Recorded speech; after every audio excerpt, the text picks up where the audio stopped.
control over everything in your data center, and you don't have to share with anybody, which is kind of an important component. Now, platform as a service is a different concept entirely. If we're going with our housing analogies, we can think about it as the facilities are 100% managed like an apartment, but you're limited in what you can do, or maybe like a hotel room where you can't paint the outside, but you can kind of pick where the sofa goes. So in this case, the platform as a service is it would be more like, at Rackspace we use OpenStack, Microsoft has Azure, and Amazon has their AWS product. So this is an idea where we've got a layer, essentially a platform, these various platforms, and we can install whatever we want on those platforms.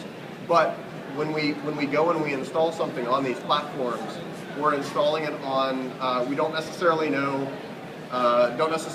where the data center is that it's living. We don't necessarily know what computer it's on. We don't know who our neighbor is. So there's some trade-offs, and you have a tremendous amount of flexibility with some of these, but you are on a shared infrastructure somewhere, and you're paying things based on you're paying a fee based on a utility. So platform as a service is really great for dynamic scalability. So you'll hear about a lot of people talking about these cases, like Netflix is a great example it's a real popular example for a platform as a service, or some of these other ones where if you have someone, if you need to scale real fast and real quick, platform as a service allows you to essentially have a way where you can almost push a button and scale out a bunch of servers real fast. So there's other examples of when you can less dramatic examples, like if you wanted to onboard a new employee and push a button and give them a new development environment, you can build those out too. But platform as a service allows you to do that. The downside being you're sharing with other people, sharing the infrastructure, and but still tremendous amount of flexibility. Software as a service would be more like the idea of a hotel or something like that, where you buy the rooms by the night, you come in, it's all set up, you're good to go. So you can do, everything's provided, few customizations are available. So when we think about software as a service, Office 365 from a Microsoft perspective is probably your most common example of software as a service. So you go in, you want to consume SharePoint from Microsoft, you go in, you pay a per user fee, and we've got SharePoint already set up, we sign in, and it's ready to go. Another common example that's talked about in the software as a service, I think probably the most popular example would be something like Salesforce.com, which is something where it's, I'm sure most everybody's familiar with Salesforce, but you log in, everything you need is right there. There's no software to configure, there's no hardware or anything like that, just ready to go. So many different vendors have things like software as a service. I'd say that the nice thing about software as a service is great if you're looking to get up and get running really quickly. The downside about it is with software as a service, your customization options are limited because the service providers themselves, whether it's Microsoft or Rackspace or anybody, is going to limit your what you can do, because we've got other people that we're trying to service, and we don't want you to go too crazy and take down our entire the entire platform. So people are going to try to control it really tightly in terms of what it is that they do.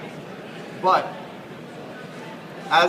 we're talking about cloud here, but I want to make very clear the cloud isn't for everybody. I've talked about some of the different variants now, but I want everybody to understand that there are always going to be people where cloud is not a great option, and that's not a bad thing.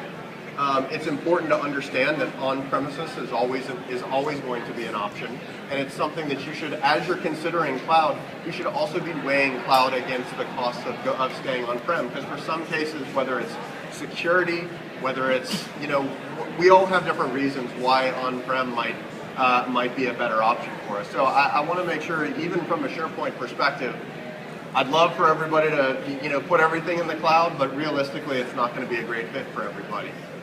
But the other thing to think about is I've just told you about the different varieties of cloud, but keep in mind, you don't have to go all in with one cloud. It could be something where you could decide certain systems need to be on-prem, certain systems need to be in platform as a service. Maybe we want to use Office 365 for other things, and something else. We have this ability where we can combine everything into a hybrid type architecture. And so different vendors, Rackspace is included, we offer all the different types of clouds. And depending on what it is that you're trying to do, you can find whatever combination, whatever mix is the right mix for you, and bring that all together, including with your on-prem, connect it all together in what we would refer to as a hybrid cloud. So when we think of hybrid, we're basically just talking about combining multiple flavors of cloud to talk to each other. So I've got 3 examples right here. You don't necessarily have to use all 3. You could pick one, you could pick 2, you could pick all of them. So I wanted to throw out, this is a quote from the Rackspace president, Lou Mormon, a couple months ago, that when we were talking about clouds, he basically said users are going to turn to a hybrid cloud architecture, which basically allows users to choose the right cloud for the job, which is ultimately cheaper. So there's obviously costs associated with cloud, and I think there's a danger into jumping too strongly into one direction. I think it's more important to weigh your options, and that includes cost as part of that, but I think performance, I think maintenance, security, all of those things play into it, and each type of cloud has different pros and cons, and you're probably not going to be able to find a one-size-fits-all cloud solution that's going to fit for everything. So pick the combination of solutions that you want, put it in a hybrid architecture, and it's likely going to be your best option from reliability, performance, and cost. So kind of wrapping it all up, the moral of the story, there's more than one type of cloud, and you don't have to choose one, you got lots of options. It's something that should be a decision that you're going to make, everybody's considering it, but you need to continue to evaluate as your company evolves, as your solutions evolve. You need to continue to think about the type of things that you're doing, and decide, are some things we might pick tomorrow, this makes the most sense. 6 months from now we may have new things that are going to change our strategy. So it's important to continue to sort of reevaluate what's going on. And I also want to, we hear about cloud all the time. There's tons of value there. Cloud is a fantastic thing that I think everybody needs to continue to explore and make sure that they're understanding what's available to them, but it isn't the answer to every question. I would love for everybody to use the cloud for everything, but I also want everybody to make sure that there's more, for all the money and everything that you can save by going to the cloud, there's also a risk. There's also a bigger risk of doing it wrong.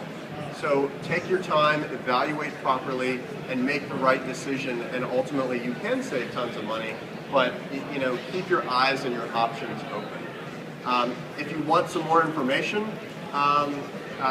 this is a blog post that I wrote that's out on the Rackspace Enterprise blog. It's about SharePoint in the cloud. It's kind of like a similar content to what I've been talking about here. We also have this is the article that contains a quote from our president, Lou Mormon, that I quoted. But if you want some more information, check that out. We've also just recently, as of today, we're going to be releasing this new cloud storage app that's going to be available in the SharePoint and Office store. You can take a look for that. It's called the Rackspace Cloud Storage app, so you can, I don't have a link because it's not out yet, but basically it allows you to take your files that are stored in SharePoint and push them out to our cloud files, so you can get those big files out of SharePoint, store them in a cloud that's outside of SharePoint, and allow it to share it to users outside of SharePoint. So even if they don't have access to your environment, they can pull it down. You can check that out. So if you have any other questions, please feel free to reach out to me.